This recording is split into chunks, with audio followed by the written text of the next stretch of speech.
I didn't know what to anticipate. The process of writing this piece surprised me. So I started working on new things right away, much more than I normally do.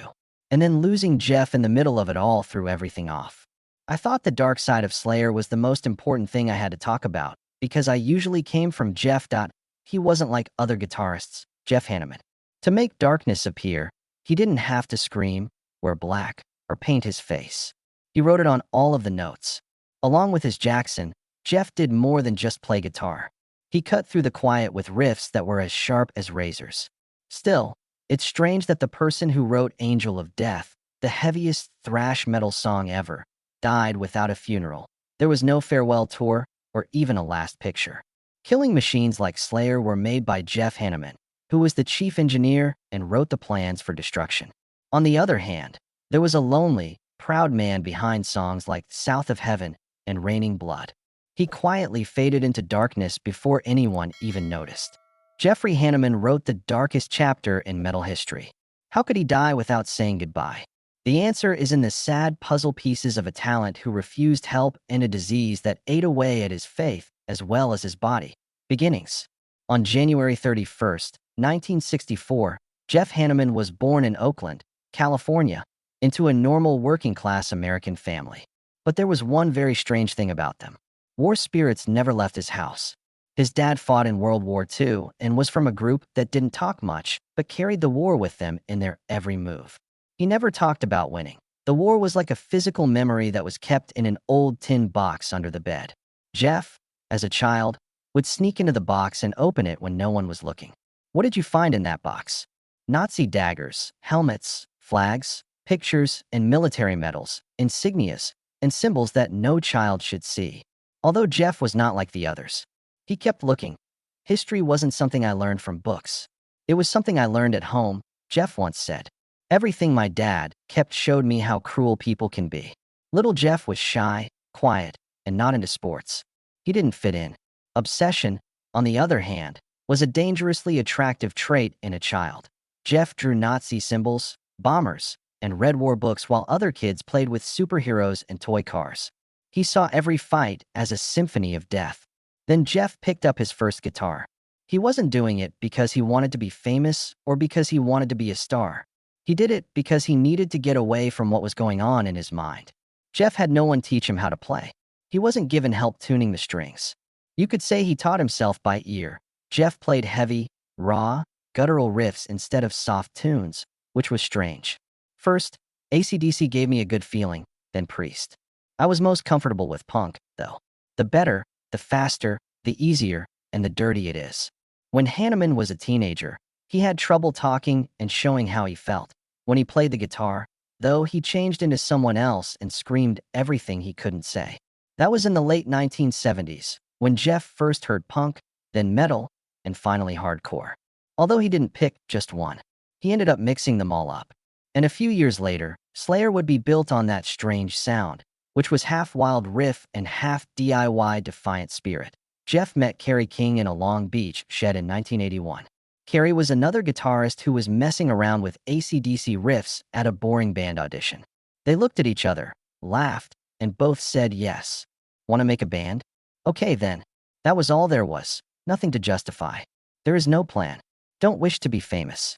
Just two oddballs who are both crazy about songs and hate the world, and a nod of agreement. It was never easy for Jeff Hanneman. He went from being a quiet kid who grew up near Nazi artifacts to being the man who made thrash metal's darkest sound possible. It started in the dark and in a mind that wouldn't shut down. Beginners in their careers. Starting Slayer wasn't in a studio or in a music magazine.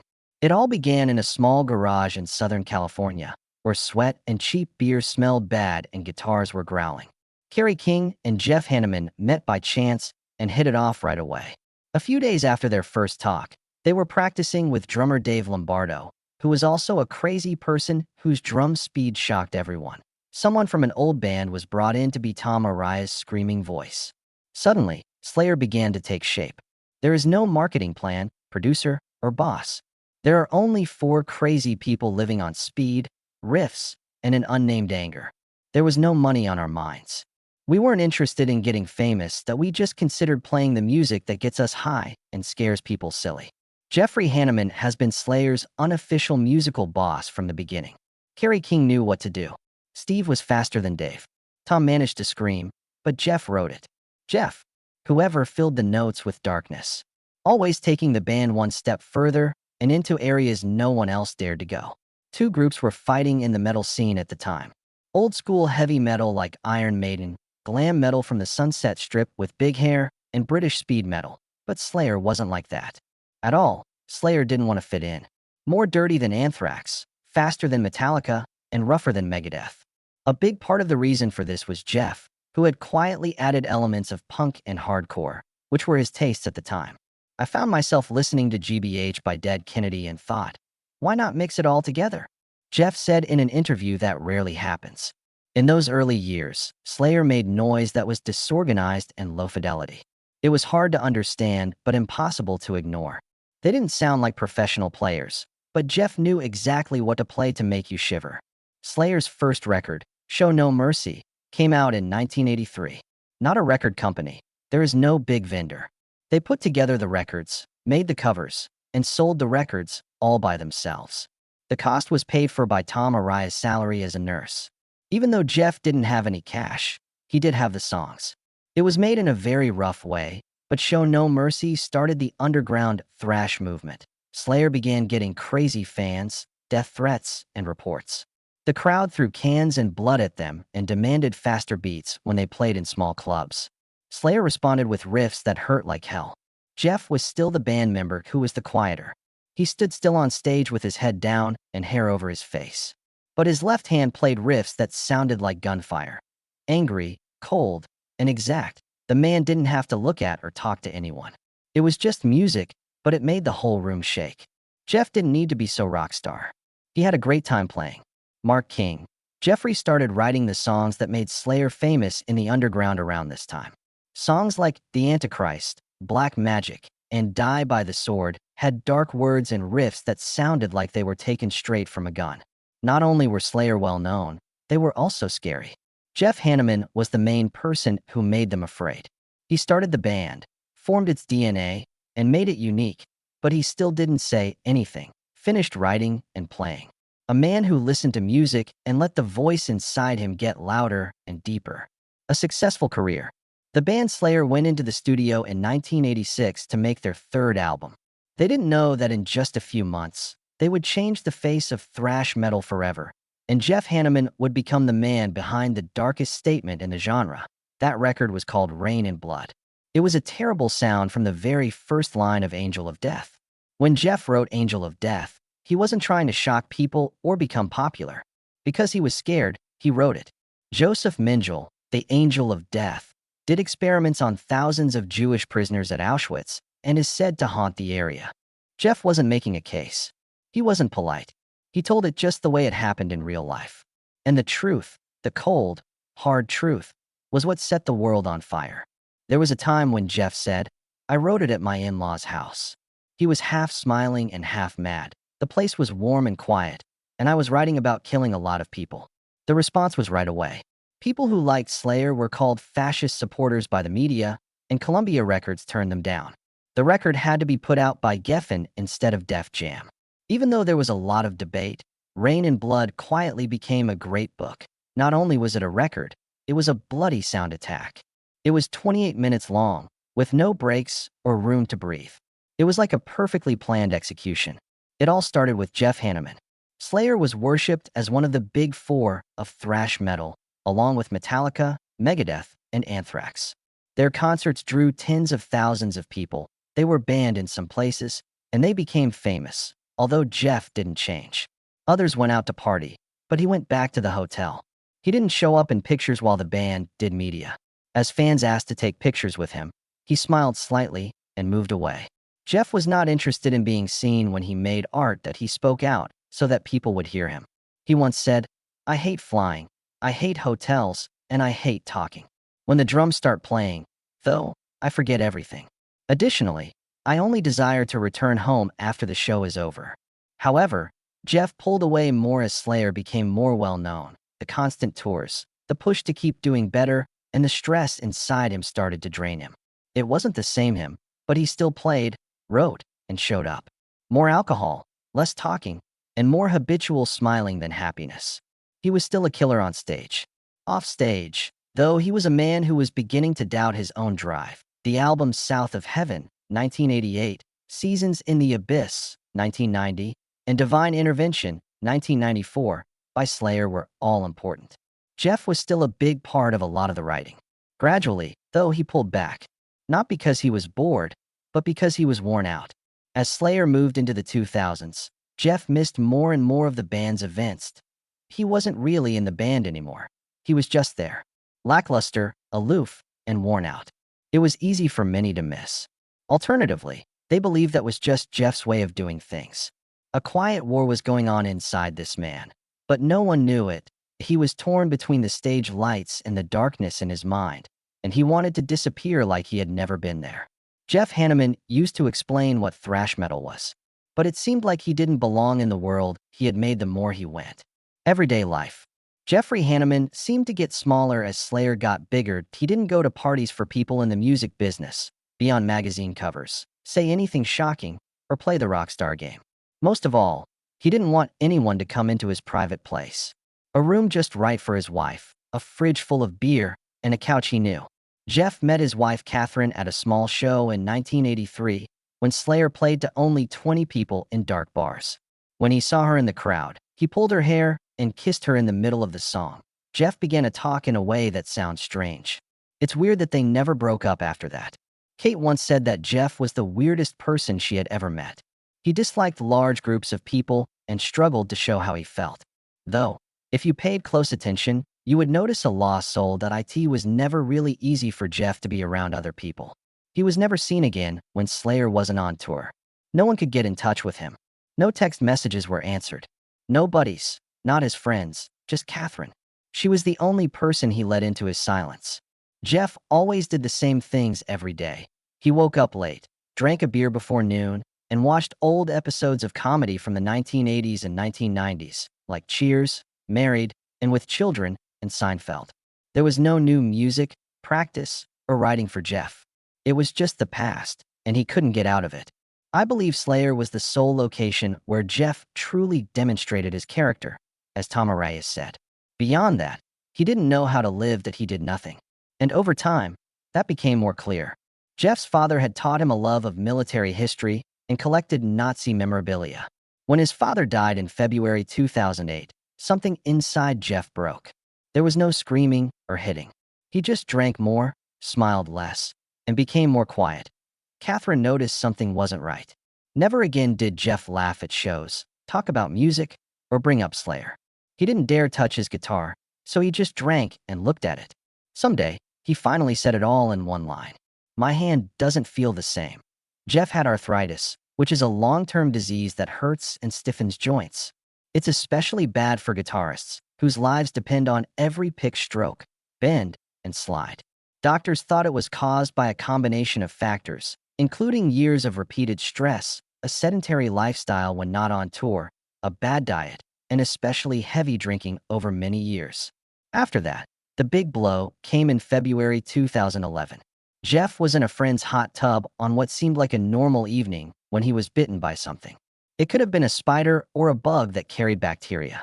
It only took hours for his left arm, the hand that was worrying, to turn red, then bruise, and finally peeled. He was getting eaten from the inside out by the germs. Jeff was taken to the hospital right away and is in serious condition. Doctors had to put him into a coma with medicine, do several surgeries, give him high doses of medicines, and attach skin from another person to his body. He had surgery not only to save his arm, but also to save his life. He got through. Jeff did ask for a guitar as soon as he woke up, though, and he knew right away that he couldn't play anymore. Not only was someone hurt, but an artist also fell. After that terrible event, Jeff stopped being in the public eye at all. He turned down rehab, physical training, and even hope. Music was all that was left for him. That's what made him Jeff Hanneman until his hand stopped following. Katie said, "I tried to pull Jeff out of that hole. He wasn't weak, but I could see him falling faster every day because he didn't think anything could help him." That was Jeff Hanneman's house. The world around him was screaming his name. The worst disaster of all was that people in Slayer wanted to hold on to him, but they didn't know how. He had a lot of friends, but no one really got him. For what he had, he was ready to fight, but he didn't want to. As soon as an artist stops thinking they are one, they start to decay. Jeff Hanneman's body gave out long before his mind did. In the same way he had always lived, he was just quietly waiting for the end. What Death and Slayer did. The surprise that no one saw coming. The 5th of February, 2013. The famous guitarist for Slayer, Jeff Hanneman, died in a hospital in California. It was said that drinking caused the liver to fail. Truth had started much earlier, though. He didn't die in an accident, during a tour, with lights on the stage, or to the sound of the last riff. There was only a hospital bed, a heart monitor, a few quiet doctors, and his dying wife holding his hand. Not Jeff's death itself, but the fact that no one saw it coming was the worst thing for those who loved him. Everyone believed that Jeff was getting better. People were all waiting for Hanneman to come back to Slayer. Everyone was mistaken. As usual, Jeff was quiet. His illness eluded us. There was no way to tell how bad his liver was. After the funeral, Tamariah said, "We thought he was okay." His voice broke. Kerry King was scared to death. In the past, they were the brothers who got drunk and watched war movies all night on the tour bus, while giving each other beers without saying a word. In the last few months, though, Jeff quit calling, showing up, and answering. And Kerry did what most people do. He let it be. I believe Jeff was just taking a break. Time is needed by everyone. Kennedy said, "I didn't know that would be the last time." When Slayer's main Facebook page posted the news, the metal world went crazy. Everywhere on the internet, there are thousands of stories, millions of comments, tribute videos, and memorial posts. But none of them could change the way their fans felt about them. Nobody believed it. Jeffrey Hanneman, who wrote music about death that sounded like pain, died in such a lonely place. Nobody there at the right time, no guitar, and no partners. Also, the Revolver Golden Gods Awards were held on May 2nd. When Slayer played there, it was the biggest metal show in the US. This time, though, there were only 3 left. Kerry King was on stage with 2 shot cups. One was for him, and the other was for Jeff. Someone suggested that we observe a minute of silence for Jeff. Kerry looked at everyone walking by. But then I thought, what's that? Do not do that. Jeff Hanneman, also known as Slayer, Thrash, and Evil. Silence was not what he wanted. He wanted yelling and yelling. There were roars, sobs, and the sound of shot glasses clinking all over the hall. It wasn't a passing away. It was pretty bad outside. A goodbye that broke all the rules, because Jeff Hanneman was the kind of person who never followed any. When the private service was over, Slayer was no longer really Slayer. They should keep playing even if they kept moving. The sight was clear to everyone. There was a part of the soul that died with Jeff. Even though other musicians could play the songs he wrote better than him, they stayed on the set list. But not because they didn't know how to do it. It was because they didn't have enough blood, darkness, instinct, or him. Jeff hardly needed to talk. The pillar that held the band was him. He said, "When a pillar breaks, you can rebuild, but it's never the same." Even more people in the metal world died than Slayer. They lost an important sonic figure, a man who wrote the riffs that made Fury famous, because he was too quiet. It's especially sad that they'll never know what Jeff Hanneman could have written next if he had stayed. Leave Behind and Goodbye. Not everyone could play guitar as fast as Jeff Hanneman. He wasn't very friendly, he wasn't a well-known figure. He did, however, have a voice that no one else could ever copy, which is something that every singing legend must have. Jeff made the guitar into a weapon, a way to study the human mind. He turned it into an angel of death, a rain of blood, a weapon for killing, and a weapon for historical horror. He did more than just write music. He broke down what evil was all about and made us listen until we couldn't take it any longer. The Slayer kept going even without Jeff. Unfortunately, it wasn't the Slayer we knew. No more getting antsy every time the riff changes. No more screaming hidden in the cold beat. The man behind the guitar who never had to smile was no longer a dark, quiet figure. Jeff Hanneman is owed by the metal world not because he made a hero, but because he never tried to. It helped him let go to write music. He played the guitar solely because he had no other choice. He decided to die quietly, without asking, without needing permission, and without wanting to be understood. But we get it. We're still listening to old songs that we are still going through old, fuzzy video from the beginning. The next generation is still being told about a quiet man with long hair who stood to the left of the stage, and whose every downstroke could shake an entire era. To Jeff, being in the middle was boring. His absence, however, showed that he had been the center all along. The lights on stage are now turned off. After burning, the ashes fall back to the ground. The Slayer is no longer real. Do you have anything left? Millions of people around the world are still nodding to War Ensemble and stopping when the first note of Angel of Death plays. Most importantly, it's a reminder that geniuses don't always need to scream. Simply keep quiet and play loud. I didn't think Jeff Hanneman needed a stage to be terrific. He could shine without any lights. It only took a guitar, some pain, and silence for him to make music out of it all. An entire generation woke up, screamed, and nodded in the dark to that music. This artist stood for a group of people who lived and died by their beliefs and refused to give in to fame, the media, or fashion that he assuredly did not promise to save metal. He did, though, by sticking to the harsh truth in his songs. Actually, no one else dared. The way Jeff left this world was the same way he lived it, quietly, without a show, and without wanting anyone to look. But that breakup, like a sudden, crushing, haunting sound, left a huge hole in the hearts of fans and metal musicians alike that can't be filled. There is only one question that stays in the air when everything else is quiet, like a riff that was cut off in the middle of strumming. Will there be another Jeff Hanneman in the metal world? Haha, maybe not. Although it might not be necessary, as Jeff never really left. He's still there until you stop listening to Slayer. Recall Jeff Hanneman in any way? Tell us about it. Angel of Death, Raining Blood, or seeing Jeff stand alone in the corner of the stage with his hands on fire will always be a song, a memory, or a feeling you'll never forget. Include a memory below. It is not needed to be long. It does not have to be important. Simply be real. Even though Jeff Hanneman didn't want to be worshipped, we should all remember him in our own way. Please like and subscribe so that these stories continue to be told. Narratives about people who lived will always be remembered. Put your glass up. For Jeff, always raise your voice.